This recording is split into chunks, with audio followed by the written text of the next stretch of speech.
দেখো আমরা সর্বপ্রথম এক্সেলে কিভাবে যাব।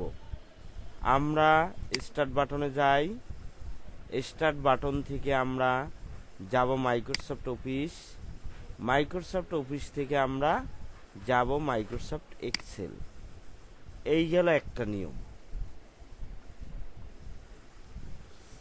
এই আর একটা সিস্টেম হইল কি, আমরা ডান বাটন ক্লিক করব, ডান বাটন ক্লিক করার পর নিউতে আসব, নিউ থেকে মাইক্রোসফট এক্সেল ওয়ার্কশিট, তাইলে একটা ফোল্ডার হবে। এই ফোল্ডারটার আমরা নাম দিয়ে দিই। হ্যাঁ, এই যে আমরা নাম দিলাম।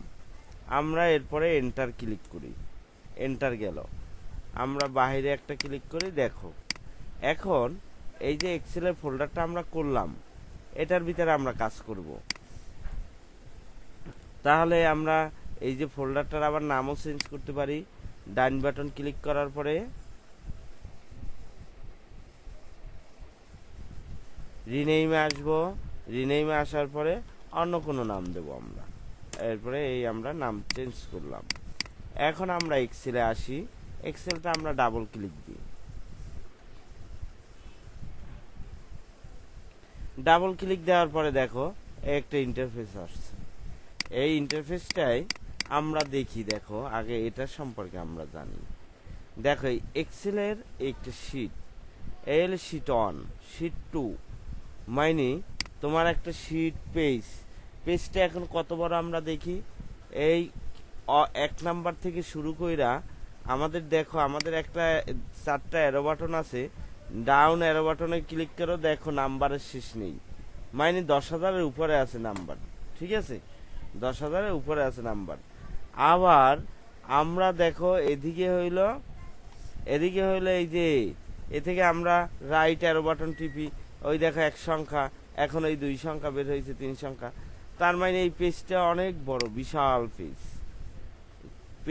পেজ নাম্বার কত, শিট 1। এরপর যদি তুমি শিট 2-তে যাও, শিট 2-তে আবার এরকম একটা পেজ, শিট 3-তে আবার এরকম একটা পেজ।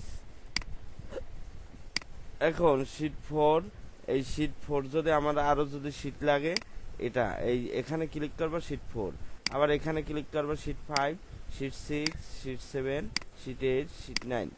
এখন এই এক্সেলের কাজ বিশেষ করে হিসাব নিকাশের কাজ বেশি। যেমন একটা কোম্পানিতে মনে করো 70,000 শ্রমিক আছে, 70,000 শ্রমিকের মাসের 30 তারিখে বেতন কইরা দিতে হয়। মাসের 30 তারিখ না, মাসের 1 তারিখে, 1 তারিখে বেতন কইরা দিতে হয়। 1 তারিখে বেতন ওয়ার্কারের ভিতরে হইলে প্রদান করে, কিন্তু 1 তারিখে যে বেতন কইরা দেবা, ওই বেতনটা দেখা যায় 30 তারিখেও করা যায় না। দেখা যায় 30 তারিখ 29 তারিখ করলে 70,000 শ্রমিকের দেখা যায় অন্তত 2,000 অ্যাবসেন্ট থাকে, প্রেজেন্ট অ্যাবসেন্ট। তারপরে তাদের বেসিক বেতন কত, তাদের বাড়ি ভাড়া 20%, তাদের মেডিকেল কস্ট 15%, তারপরে তাদের হইলে উৎসব ভাতা আছে, হানতান, অনেক কিছু এই হিসাব করে বাড়ি করে দিতে হয়। এগুলো সব তোমার এক্সেলে কইরা দেবে ইজি ভাবে। দেখবা যে চোখের পলকের ভিতরে এক্সেল কইরা দেয়। এক্সেল এত সুন্দর একটা। দেখো তাইলে আমরা শিট অনে ক্লিক করি, দেখো এই শিট অনে একটা দাগ দিয়ে রাখছিলাম, শিট 2-তে আর একটা দিয়েছিলাম, শিট 3-তেই। তাইলে তোমার যে কয়টা শিট নিয়ে পছন্দ লাগে ওই কয়টা শিট নেবা। আমরা শিট অনে আসি। এখন শিট অনে আমরা করব কি, যোগ বিয়োগ করব। তাইলে আমরা যোগ বিয়োগ এক্সেলের সুবিধাটা কি দেখো, এই আমি অন লিখি, অন লেখার পরে তার আগে আমি আরেকটু বিষয়ে ধারণা দিই।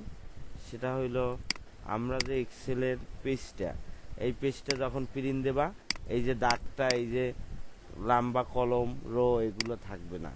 1, 2 হইলে এই যে লম্বা, এটাকে বলা হয় কি, কলম। আর এই যে আর রো, এটাকে বলা হয় কি, রো। ওইটা খোলো তো, কেনা ডাক দাও। তাইলে আমরা কলম আর রো, কলম আর রো, কলম হইল লম্বাটা, আর এইটাকে বলা হয় রো। এখন দেখো এই কলম আর রো মিলে এই চারকোনাকে, এইটাকে বলা হয় সেল, এটাকে সেল বলে। কলম এইটা, রো আর রো এইটা, আর এটা হইল সেল।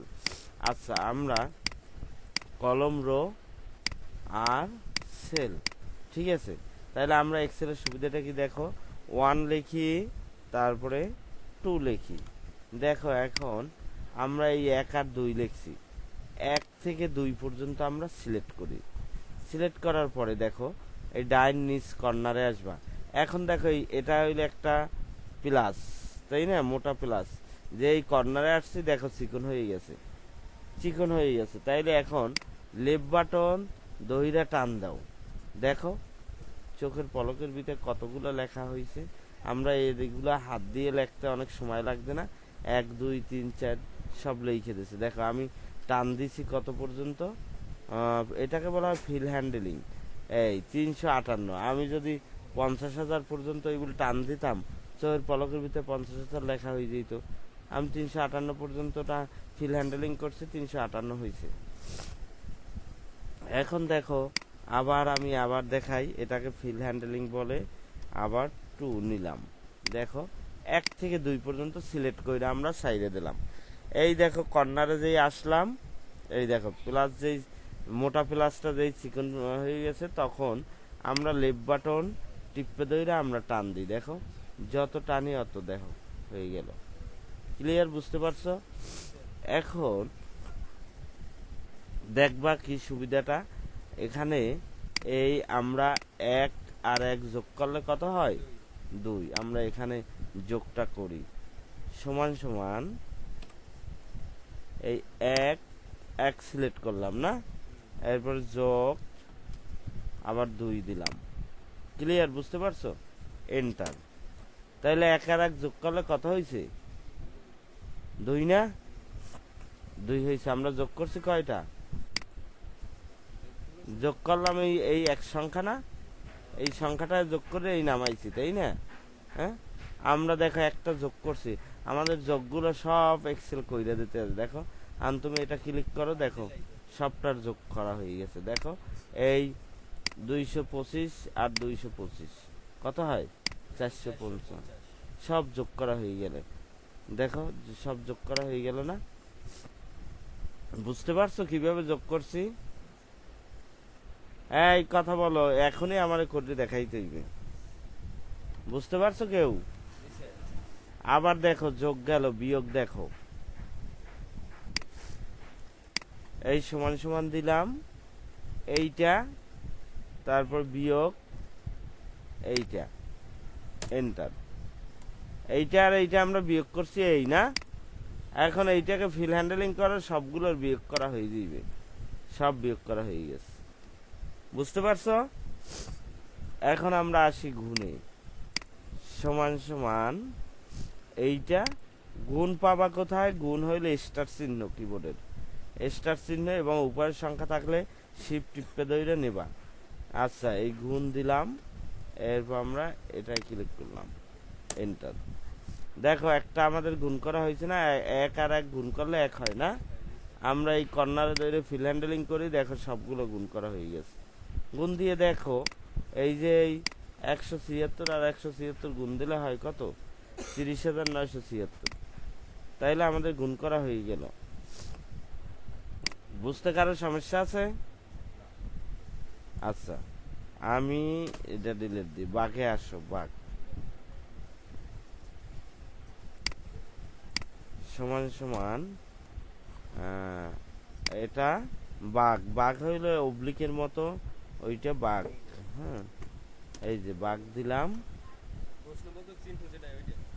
না, অবলিক অবলিক, হ্যাঁ হ্যাঁ হ্যাঁ, প্রশ্নবোধক চিহ্ন যেটা ওইটা, এরপরে এটা এন্টার।